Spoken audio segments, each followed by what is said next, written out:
Hello viewers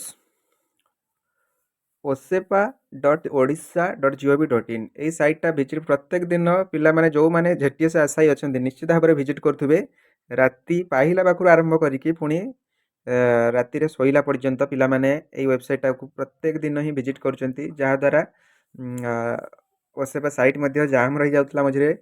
କିନ୍ତୁ ଏଇ ଯେଉଁ ଅପେକ୍ଷାର ଅନ୍ତ ଆପଣମାନଙ୍କର, ଯେହେତୁ ଆମେ 7 ବର୍ଷ ଧରି ଯେଉଁମାନେ ଆନ୍ଦୋଳନ କରିଛନ୍ତି 2018 ପାଖରୁ, ସମସ୍ତେ ଜାଣିଥିବେ 18-19 ପାଖରୁ ମୁଁ ନିଜେ ଆନ୍ଦୋଳନରେ ସାମିଲ ଅଛି। ଏପର୍ଯ୍ୟନ୍ତ ମଧ୍ୟ ଆମେ ସାଥ ଦେଉଛେ ଆନ୍ଦୋଳନର।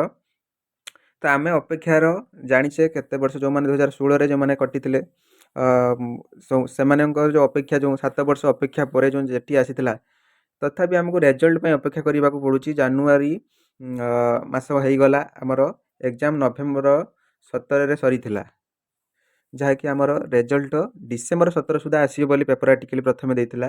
ସେ ପେପର ଆର୍ଟିକଲ ବି ଏବେ ବି ଭୁଲ ପ୍ରମାଣିତ ହେବାକୁ ଯାଉଛି, ଯାହାକି ଡିସେମ୍ବର 17 ଗଲା, ଆପଣମାନଙ୍କର ଡିସେମ୍ବର ଲାଷ୍ଟ ୱିକ୍ ସେ ବି ଗଲା, ଜାନୁଆରୀ ଫାଷ୍ଟ ୱିକ୍ କହିଥିଲେ ସେଠି ବି ଗଲା।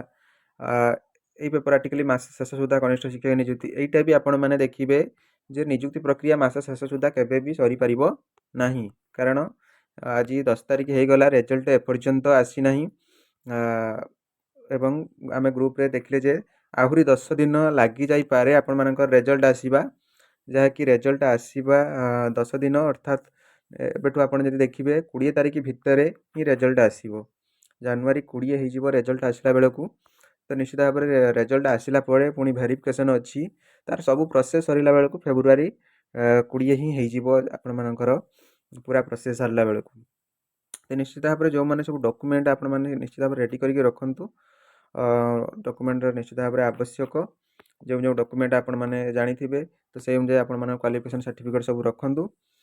ଏଇ ଯେଉଁ ଅପେକ୍ଷାର ଏତେ ଦିନ ଆମେ ଅପେକ୍ଷା କଲେ, ପାଖାପାଖି 2 ମାସ ପରେ ହିଁ ରେଜଲ୍ଟ ବାହାରିବ। ଆମେ ଭାବିଥିଲେ ଯେଉଁ ପ୍ରୋସେସ୍ରେ ହେଉଥିଲା, କିନ୍ତୁ ଏଇଟା ଲେଟ୍ ହେବାର କାରଣ NAS ମ୍ୟାଟରରେ ସେମାନେ କ'ଣ କରିବେ, କିଛି ବି ସେମାନେ ଏପର୍ଯ୍ୟନ୍ତ ବି ମିଟିଂ ଠିକ୍ସେ କରିନାହାନ୍ତି। ତ ଆମକୁ ଅପେକ୍ଷା କରିବା ଛଡ଼ା ଆଉ କିଛି ବାଟ, ଆମର ଉପାୟ ନାହିଁ।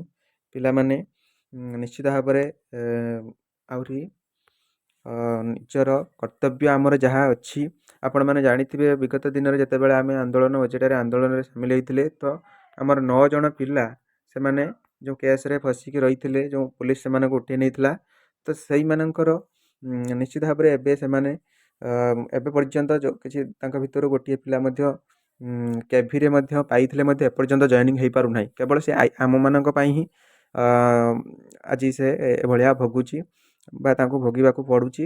ତ ନିଶ୍ଚିତ ଭାବରେ ସେ କେସ୍ ମ୍ୟାଟର ଏବେ ବି ଚାଲିଛି, ତାଙ୍କର କେସ୍ଟା। ସେ କେସ୍ ମଧ୍ୟ ଖୁବ୍ ଶୀଘ୍ର ନିଷ୍ପତ୍ତି ହେଇଯିବ ଏବଂ ସେମାନେ ମଧ୍ୟ ଜବ୍ରେ ସାମିଲ ହେବେ। ଭଲ ମାର୍କ ମଧ୍ୟ ସେମାନେ 170, 175 ଏମିତି ମାର୍କ ମଧ୍ୟ ରଖିଛନ୍ତି। ତ ତାଙ୍କ ପାଇଁ ଆମେ ନିଶ୍ଚିତ ଭାବରେ ଭଗବାନଙ୍କୁ ଡାକିବା କିଭଳି ସେମାନେ ଆମ ପାଇଁ, ଯେହେତୁ ଆମର ଆମରି ପାଇଁ ଆନ୍ଦୋଳନ କରି ଆଜି ସେମାନେ ନିଶ୍ଚିତ ଭାବରେ ଏଭଳି ପଡ଼ିଛନ୍ତି ବିପଦରେ, ତ ନିଶ୍ଚିତ ଭାବରେ ସେମାନେ କିଭଳି ବିପଦରୁ ମୁକ୍ତ ହୁଅନ୍ତୁ ଏବଂ ସେମାନେ ମଧ୍ୟ ଜବ୍ କରନ୍ତୁ। ଆଉ ଆମର ଆଶା ଯେତିକି, ଜାନୁଆରୀ 20 ଭିତରେ ହିଁ ରେଜଲ୍ଟ ପବ୍ଲିଶ ହେଇଯାଇଥିବ। ନିଶ୍ଚିତ ଭାବରେ ଜାନୁଆରୀ 20 ହିଁ ଭିତରେ ହିଁ ରେଜଲ୍ଟ ପବ୍ଲିଶ ହେଇଯିବ ଏବଂ ତାପରେ ଡକୁମେଣ୍ଟ ଯାଞ୍ଚ କରାଯିବ। ସେଇଟା କେତେ ଗୁଣ ପିଲା ନେବେ, 1.5 ଗୁଣ କି 2 ଗୁଣ କି ସମସ୍ତ ପିଲାଙ୍କୁ ନେଇକି ଡିଭି କରାଇବେ, ଏପର୍ଯ୍ୟନ୍ତ ମଧ୍ୟ ସେ ମିଟିଂ ହୋଇନାହିଁ ଆସିପାରେ, ଯାହାଦ୍ୱାରା ଆମେ ସେଥିରୁ କିଛି କନକ୍ଲୁଡ଼ ପାଇପାରୁନାହାନ୍ତି। ଆଶା କରାଯାଉଛି କିଭଳି ସମସ୍ତ ପିଲାଙ୍କୁ ମେ ବି ଡିଭିରେ ଡାକି ଦେଇପାରନ୍ତି, ଯାହାଦ୍ୱାରା ଯେଉଁମାନେ ଅଯୋଗ୍ୟ ପ୍ରାର୍ଥୀ, ଯେମିତିକି NOS ରହିଲେ, ତା ସହିତ ଯେଉଁମାନେ RST ପାଇଥିବା ପିଲା ଏବଂ ଅନ୍ୟାନ୍ୟ ଜବ୍ ପାଇଥିବା ଏବଂ ବିନା NOCରେ ଆପଣମାନେ ଆପ୍ଲାଏ କରିଥିବା ପ୍ରାର୍ଥୀ ଏବଂ ଅନ୍ୟାନ୍ୟ ଯେଉଁମାନେ CTBT ନଥାଇକି ବି ସେମାନେ ଆପ୍ଲାଏ କରିଛନ୍ତି, ତ ଏଇଭଳି କିଛି ପ୍ରାର୍ଥୀ, ଅଯୋଗ୍ୟ ପ୍ରାର୍ଥୀ, ଏଥିରୁ କିଭଳି କି ତାଙ୍କୁ ବାଦ୍ ଦିଆଯିବ।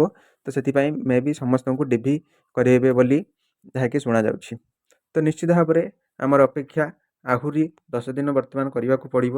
ଜାନୁଆରୀ 20 ଭିତରେ ହିଁ ରେଜଲ୍ଟ ଆପଣମାନଙ୍କର, 20 ସୁଦ୍ଧା ହିଁ ଆପଣମାନଙ୍କର ରେଜଲ୍ଟ ପବ୍ଲିଶ ହୋଇସାରିଥିବ, ଏଇଟା ଆମର ଆଶା ରହୁଛି ଏବଂ ଚେଷ୍ଟା ମଧ୍ୟ ଚାଲିଛି।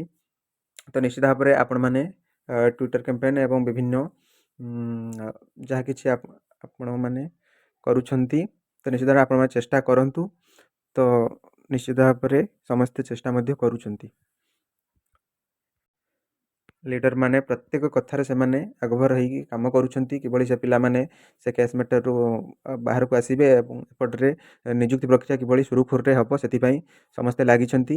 କେହି କାହାରିକୁ ଆକ୍ଷେପ କରି କୁହନ୍ତୁ ନାହିଁ, ସମସ୍ତେ ନିଜ ୱେରେ ଲାଗନ୍ତୁ ଏବଂ ସହଯୋଗ ସହକାରେ ସବୁ କାମଟି ଆମର କିଭଳି ଠିକ୍ ଭାବରେ ହେଇପାରିବ। ନିଶ୍ଚିତ ଭାବରେ ଏତେ ଦିନ ଅପେକ୍ଷା କଲେ, 7 ବର୍ଷ ଅପେକ୍ଷା କଲେ, ଆଉ ମାତ୍ର 7-8 ଦିନ କି 10 ଦିନ ବି ଆମେ ଅପେକ୍ଷା କରିବା। ନିଶ୍ଚିତ ଭାବରେ ଆମ ରେଜଲ୍ଟ ମଧ୍ୟ ଆସିଯିବ ଏବଂ ତାପରେ ଭେରିଫିକେସନ୍ ପ୍ରକ୍ରିୟା ଆରମ୍ଭ ହେବ ଏବଂ ନିଯୁକ୍ତି ପ୍ରକ୍ରିୟା ଫେବୃଆରୀ 20 ଭିତରେ ହିଁ ସରିବାର ସମ୍ଭାବନା ବହୁତ ରହୁଛି।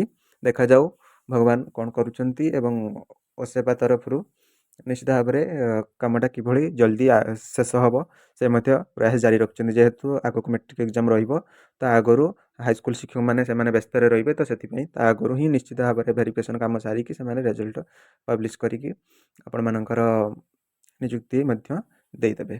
ତ ନିଶ୍ଚିତ ଭାବରେ ଏତିକି ହିଁ କହିବାର ଥିଲା। ଆପଣମାନେ ଭିଡ଼ିଓଟିକୁ ଲାଇକ୍ କରିବେ, ଅନ୍ୟମାନଙ୍କ ପାଖକୁ ସେୟାର କରିବେ ଏବଂ ନିଶ୍ଚିତ ଭାବରେ ଚ୍ୟାନେଲଟିକୁ ସବସ୍କ୍ରାଇବ୍ କରନ୍ତୁ ଏଭଳି ଲାଟେଷ୍ଟ ଅପଡ଼େଟ୍ ପାଇବା ପାଇଁ। ନିଶ୍ଚିତ ଭାବରେ କେହି ବ୍ୟାଡ଼ କମେଣ୍ଟ ଦିଅନ୍ତୁ ନାହିଁ। ଆଗାମୀ ଦିନରେ ଅପେକ୍ଷା କରନ୍ତୁ। ତ ନିଶ୍ଚିତ ଭାବରେ ଆମ ରେଜଲ୍ଟ ଖୁବ୍ ଶୀଘ୍ର ଅର୍ଥାତ୍ ଆଉ 10 ଦିନ ଭିତରେ ହିଁ ରେଜଲ୍ଟ ପବ୍ଲିଶ୍ ହେଇଯିବ। ଜାନୁଆରୀ 20 ସୁଦ୍ଧା ରେଜଲ୍ଟ ଆସିଯାଇଥିବ। Thank you. ଜୟ ଜଗନ୍ନାଥ। ବନ୍ଦେ ମାତରମ୍।